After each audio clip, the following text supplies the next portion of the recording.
Speaking of which, sometimes getting your home organized can seem overwhelming, right? But Moore's organizing expert Vicki Norris is here to show us how starting small can make a big impact. Vicki, today we are tackling something I think everyone can relate to, the junk drawer. I know, it's a universal struggle, isn't it, Molly? It sure is. Well, if you get started with the junk drawer, though, you'll get some momentum for other bigger projects. So today I want to show you some strategies from my own home and also from some of our client projects that will help everyone de-junk the junk drawer. Awesome. Can't wait to see them. Okay, so first, what you want to do is assign a purpose to the drawers, and usually they're in your kitchen. So this is a picture from my own kitchen. And so on the left, you can see office supplies, and on the right, utility items. So that's the first thing, is to really separate those two major categories of things. Because think about it, we open the mail in the kitchen, we need a stapler, we need paper clips, we need scissors.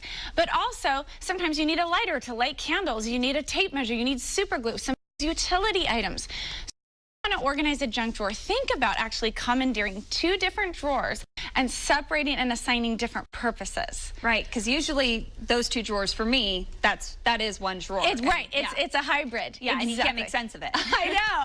So this next project I want to show you was actually in a mailroom, and this is how we optimize our space. So this client had a mailroom, and every drawer was a junk drawer. And in this space, what we did was, it was kind of a narrower drawer, and it didn't fit a standard size drawer organizer. So, and it was deep, and sometimes we see that in kitchens too, these funky shaped drawers.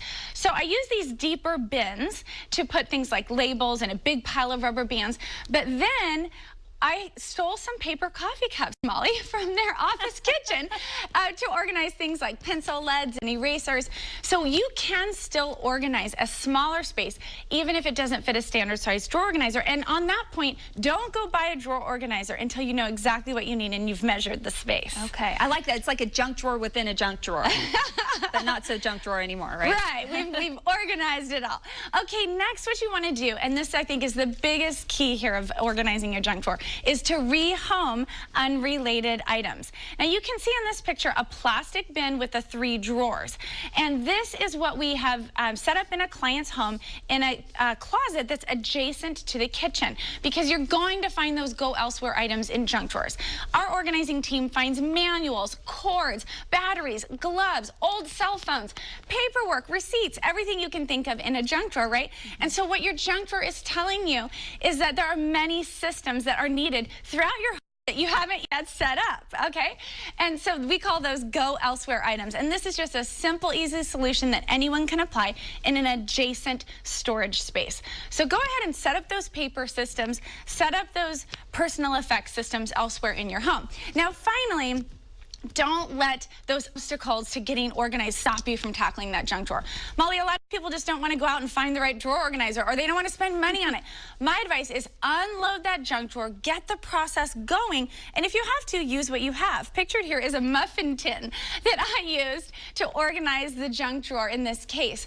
So you can use check boxes, you can use business card boxes, muffin tins to just actually tackle those items that you find in your junk drawer. So don't let it be an obstacle. The key is to get going, and your junk drawer is a great place to get unstuck and make way for organizing the rest of your home. Well, I love it. You're kind of building healthy habits, right? And getting a small picture of what could eventually become a bigger picture. Exactly. And an organizing principle that I teach my organizers and we teach our clients is do what you know first.